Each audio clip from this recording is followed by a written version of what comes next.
వరి నాట్ల కోసం వస్తున్న వలస కూలీల వాహనాన్ని లారీ ఢీకొట్టడంతో ముగ్గురు అక్కడికక్కడే ప్రాణాలు కోల్పోయారు.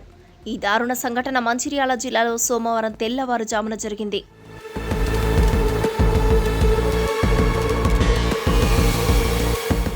మంచిర్యాల జిల్లా ఇందారం ఎక్స్ రోడ్డు సమీపంలో రోడ్డు పక్కన ఆగి ఉన్న బొలెరో వాహనాన్ని వెనక నుంచి వేగంగా వచ్చిన లారీ ఢీకొట్టింది. ఈ ఘటనలో ముగ్గురు అక్కడికక్కడే ప్రాణాలు కోల్పోయారు. మరో 11 మంది తీవ్రంగా గాయపడ్డారు. మహారాష్ట్ర నుంచి 23 మంది కూలీలు వరి నాట్ల కోసమని బొలెరో వాహనంలో కరీంనగర్కు వస్తున్నారు. అయితే ప్రయాణం మధ్యలో డ్రైవర్ టాయిలెట్ కోసమని వెళ్లేందుకు ఇందారం ఎక్స్ రోడ్డు వద్ద వాహనాన్ని రోడ్డు పక్కన నిలిపాడు. అదే సమయంలో వెనక నుంచి వచ్చిన లారీ వేగంగా వచ్చి బొలెరో వాహనాన్ని ఢీకొట్టింది.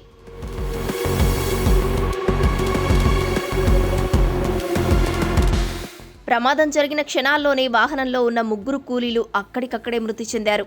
మరో 11 మంది తీవ్రంగా గాయపడగా పలువురికి స్వల్ప గాయాలయ్యాయి. సమాచారం అందుకున్న మంచిర్యాల పోలీసులు ఘటనా స్థలానికి చేరుకుని పరిస్థితిని సమీక్షించారు. అంబులెన్సుల సహాయంతో క్షతగాత్రులను మంచిర్యాల ప్రభుత్వ ఆసుపత్రికి తరలించారు. కొందరి పరిస్థితి విషమంగా ఉన్నట్లు తెలిపారు వైద్యులు. పోలీసులు క్రెయిన్ సహాయంతో ధ్వంసమైన వాహనాలను పక్కకు తొలగించి రహదారి పునరుద్ధరించారు. ప్రమాదానికి కారణమైన లారీ డ్రైవర్ను అదుపులోకి తీసుకుని విచారణ చేపట్టినట్లు పోలీసులు తెలిపారు.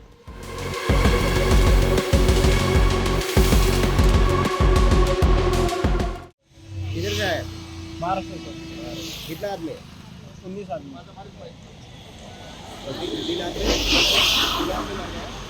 नहीं, एक आदमी इधर ही मर गया, दो औरत मर गया, दो औरत उधर दवाखाने में। पूरा 3 आदमी लोग हैं। किधर से आए? महाराष्ट्र से करीमनगर जा। करीमनगर से क्यों? वो नाट लगाने के लिए। कितना आदमी है? वो पूरा गाड़ी है ना? 3 गाड़ी है ना? नहीं, 3 गाड़ी नहीं, एक ही गाड़ी था। हम फ्रेंड है वो हमारा, ये गाड़ी वाला फ्रेंड। हम आया अभी रुका। कैसा एक्शन करा? इधर गाड़ी रोकने वाले थे, इधर साइड इंडिकेटर दी है, तो ये आगे ठोक दिया, स्लो किया हमने गाड़ी।